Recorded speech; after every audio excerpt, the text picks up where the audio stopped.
Baik, Assalamualaikum warahmatullahi wabarakatuh. Nama saya Faris bin Rusdan. Nombor matrik saya 23BT02004.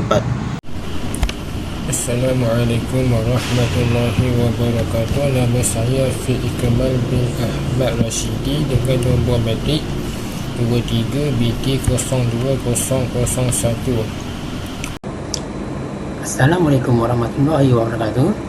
Saya Muhammad Ikhwan bin Dayan. Nomor matrik saya 23BT02002. Saya Wan Zul Azhan bin Muhammad Rani. Nombor matrik 23BT02005. Hai, saya Muhammad Adam bin Alim dengan nombor matrik 23BT02006. Assalamualaikum. My name is MD Shohel Rana. My metric number 20PT02015.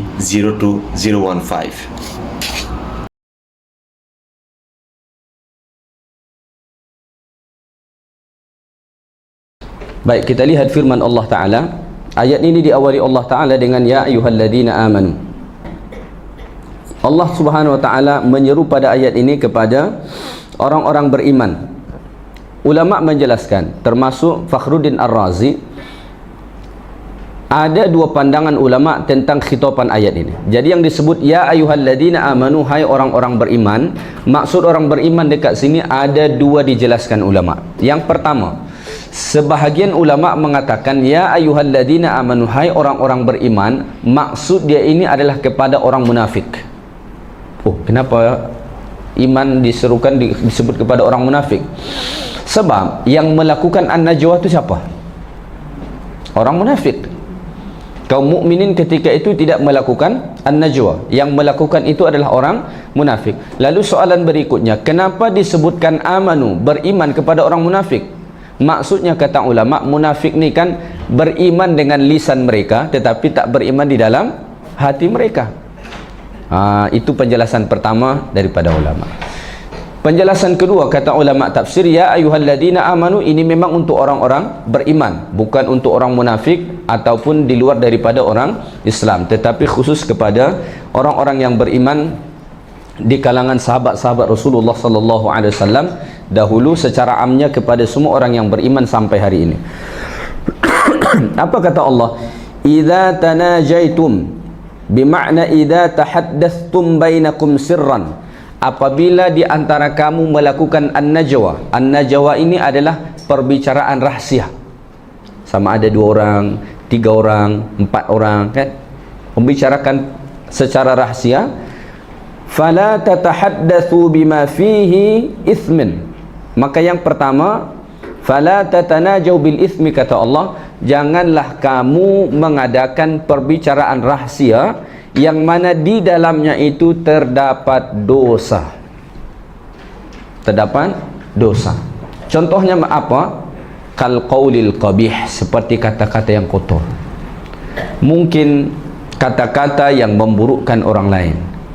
Mungkin kata-kata yang ada di situ unsur-unsur maksiat, kata-kata yang tak sepatutnya disebutkan. Ini yang pertama digariskan Allah Ta'ala.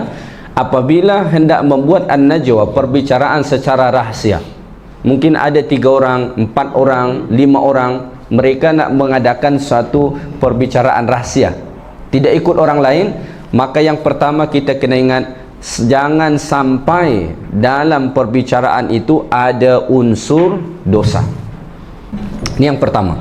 Yang kedua kata Allah Ta'ala, wal-udwan. Wal-udwan maksudnya adalah jangan mengadakan perbicaraan rahsia yang mana di dalam perbicaraan rahsia itu menyebabkan permusuhan kepada orang lain, seperti mana yang dilakukan oleh orang Yahudi ataupun orang munafik di Madinah pada zaman dahulu. Mereka membuat perbicaraan rahasia itu, tujuan mereka apa? Sebab nak mendatangkan keburukan kepada kaum mukminin. Mereka nak membuat permusuhan kepada kaum mukminin. Maka kalaupun dibuat ada perbicaraan secara rahasia, maka jangan sampai yang dibicarakan di dalam perbicaraan itu perkara-perkara yang menyebabkan permusuhan kepada orang lain. Yang ketiga, wa ma'siyatir rasul, untuk maksiat kepada Rasul. Jangan sampai dalam perbicaraan itu mengandungi maksiat, penentangan, pengingkaran kepada Rasulullah sallallahu alaihi wasallam. Ayat ini sebenarnya menggambarkan inilah dulu yang dilakukan oleh orang munafik. Jadi orang munafik dulu ketika mana mereka melakukan an-najwa, perbicaraan secara rahsia sesama mereka, maka kandungan yang mereka bicarakan itu 3 perkara ni. Yang pertama, di dalamnya ada dosa. Yang kedua, di dalamnya ada menyebabkan permusuhan. Yang ketiga, di dalamnya itu ada maksiat, penentangan kepada Rasulullah sallallahu alaihi wasallam. Seterusnya kata Allah Subhanahu wa taala, wa tanajau bil birri wat taqwa. Tetapi buatlah perbicaraan rahasia yang di dalamnya itu ada al-birri wat taqwa, ada kebaikan dan takwa. Boleh tak membuat an-najwa, perbicaraan secara rahasia? Boleh, tapi kena ingat yang dibicarakan di dalam perbicaraan rahasia itu adalah perkara kebaikan dan takwa. Kalau dalam perbicaraan itu nilai-nilai kebaikan untuk mendekatkan diri kepada Allah, untuk memperbaiki diri, untuk menyuruh orang untuk buat-buat baik, maka itu diharuskan. Bahkan kata ulama Tahir Ibnu Ashur dalam tafsir At-Tahrir wa Tanwir, beliau menyebutkan macam, cuba perhatikan ayat Allah, wa tanajau bil birri wat taqwa. Di situ ada huruf ba kan, bi al-birri wat taqwa. Kata Tahir Ibnu Ashur, huruf ba itu mengisyaratkan ila annahu la yanbaghi at-tanaji mutlaqan. Sebenarnya huruf ba yang ada pada bil birri itu mengisyaratkan sebenarnya an-najwa ini tak patut dilakukan secara mutlak. Jadi dalam hidup ini tak payahlah nak berbisik-bisik, nak membuat perbicaraan rahsia itu tak patut secara mutlak, kata Tahir Ibnu Ashur. Tapi kata Allah Ta'ala tadi boleh. Kita lihat analisis yang dibuat oleh Fakhruddin Ar-Razi. Tadi kata Allah kan boleh melakukan an-najwa, perbicaraan rahasia, kalau di dalamnya dibicarakan albir, kebaikan, wat taqwa, dan ketakwaan.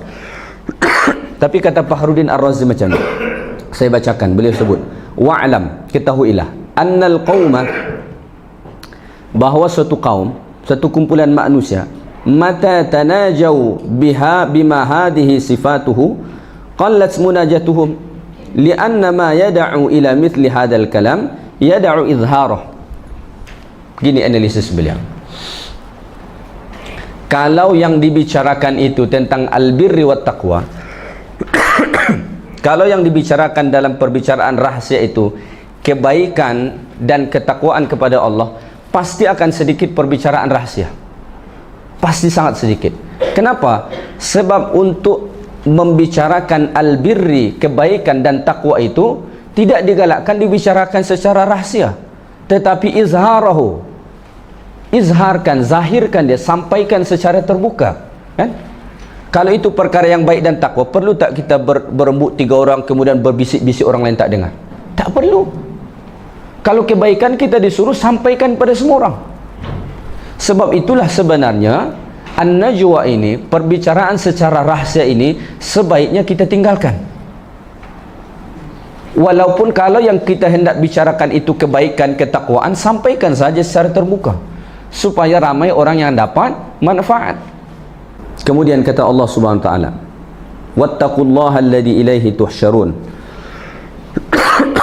Hujung ayat ni kata Allah, wattaqullah, bertakwalah kamu kepada Allah dengan melakukan perintah Allah dan meninggalkan larangan Allah.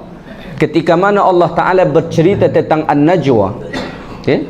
Pada awal ayat ni kan Allah Ta'ala cerita tentang an-najwa, perbicaraan rahasia. Kata Allah Ta'ala, wattaqullah, bertakwalah kamu kepada Allah tentang an-najwa itu. Hati-hati dalam perbicaraan rahasia. Bertakwalah kepada Allah dengan makna apa? Lakukan perintah Allah, tinggalkan larangan Allah.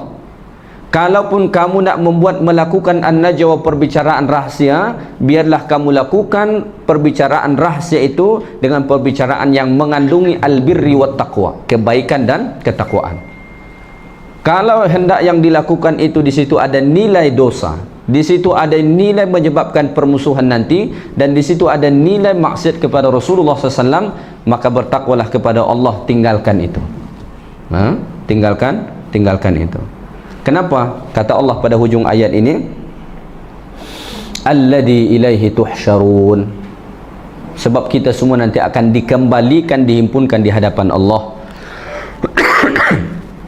Maka siapa-siapa yang melakukan an-najwa, di dalam an-najwa yang dia lakukan itu ada nilai dosa, di situ ada menyebabkan permusuhan, di situ ada nilai maksiat kepada Rasul, nanti ketika mana dia dihimpunkan menghadap Allah Subhanahu wa taala, pastilah Allah taala akan balas kepada dia keburukan-keburukan seperti mana yang dilakukan ketika di dunia.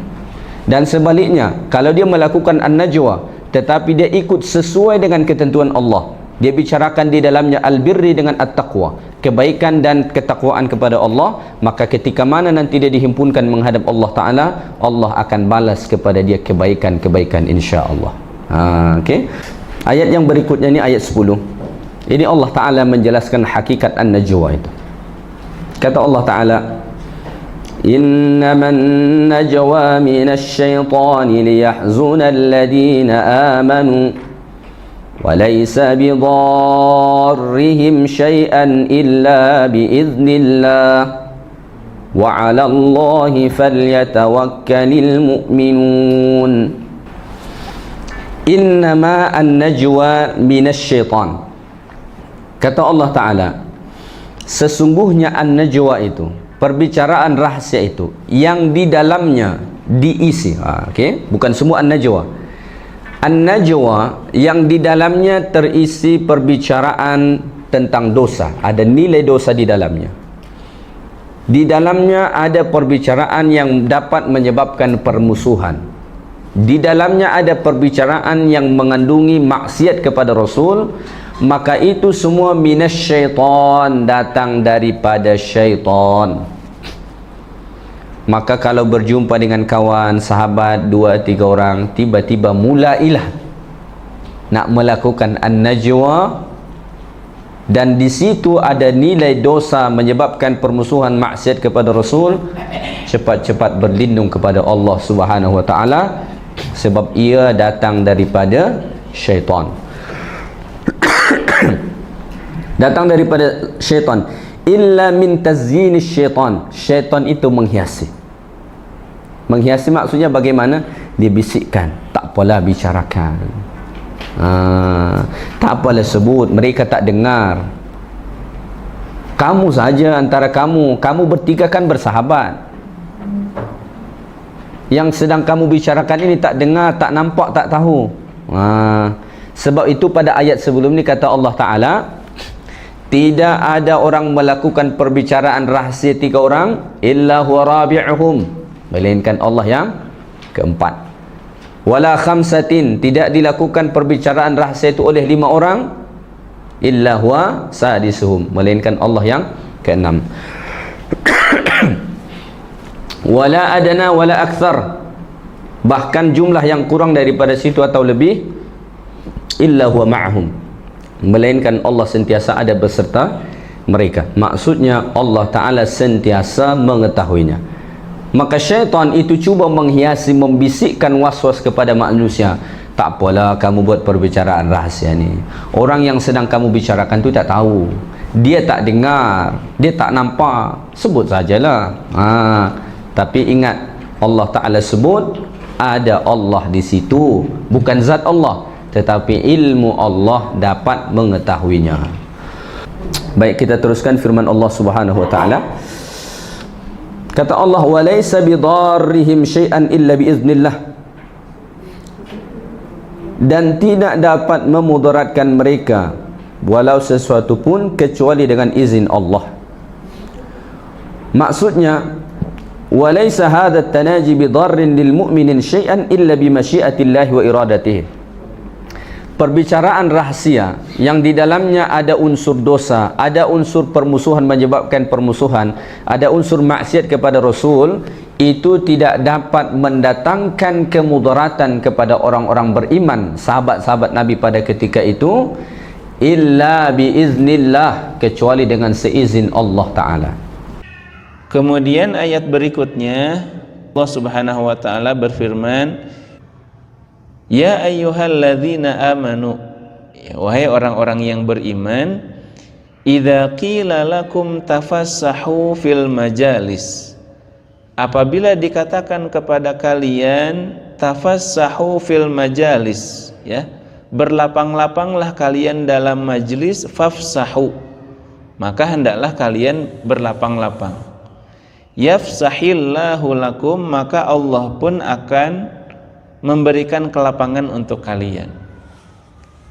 Nah, maksudnya begini, dulu itu kan wallahu a'lam ya, pada zaman Nabi para sahabat itu sangat cinta kepada Nabi, sangat senang kalau mendengarkan Nabi misalnya memberikan nasihat, memberikan pelajaran, menyampaikan sesuatu. Maka para sahabat itu pas sedek-sedek pengen pada dekat dengan Nabi.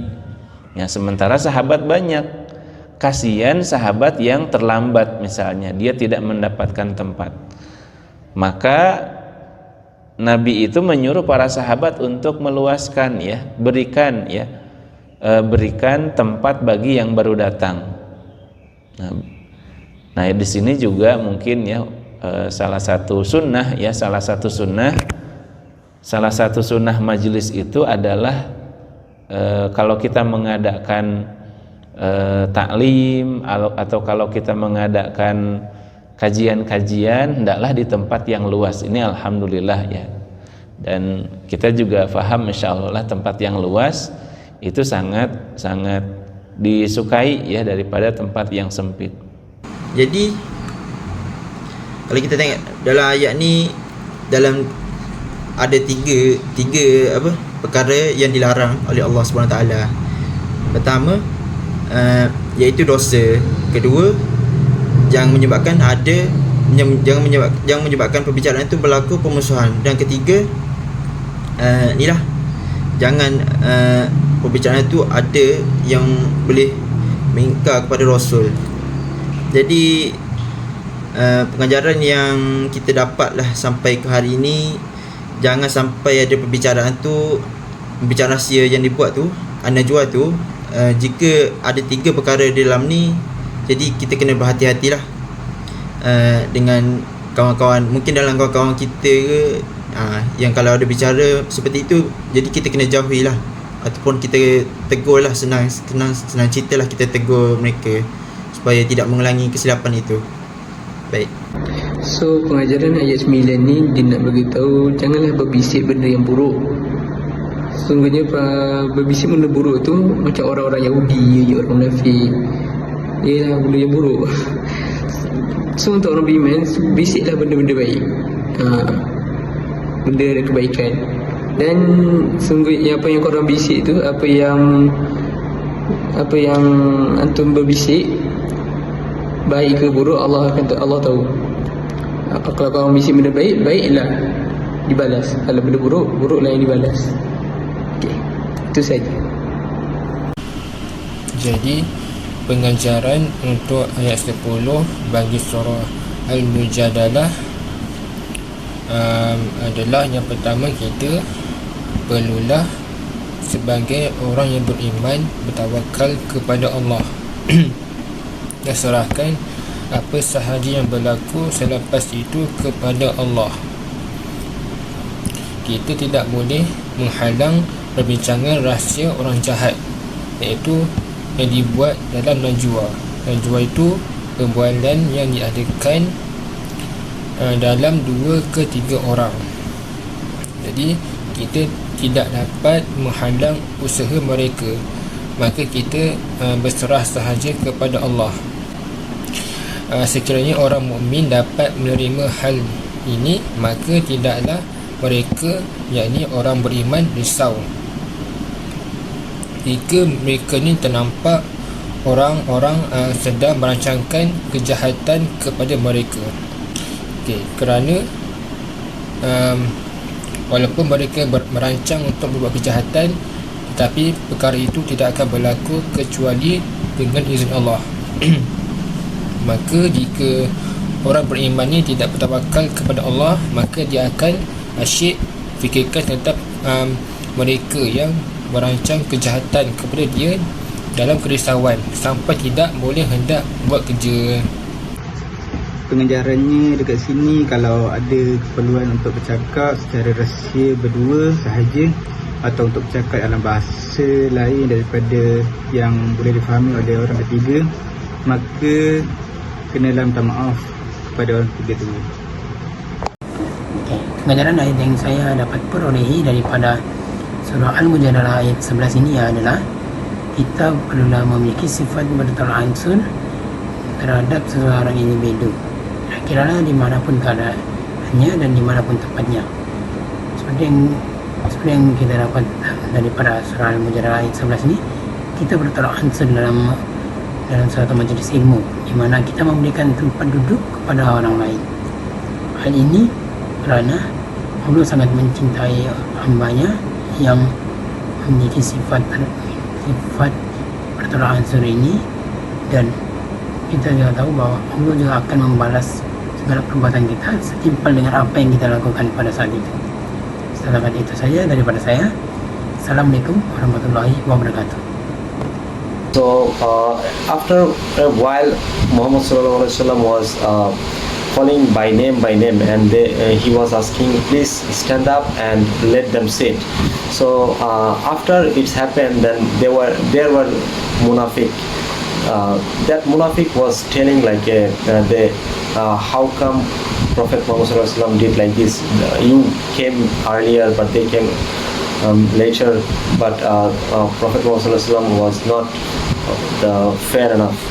Then at the same time, this ayat was come to sallallahu alaihi wasallam, like those who will help each other, give the place to other people, Allah will make a room in Jannah. Allah will make a larger room for them. And it's a kind of like we can learn from here. Actually, if we help each other as a Muslim brother and sisters, then Allah will help us. And there is one hadith also, if any Muslim can create a masjid for a area, then Allah will make a house in a Jannah. Thank you. Assalamu alaikum.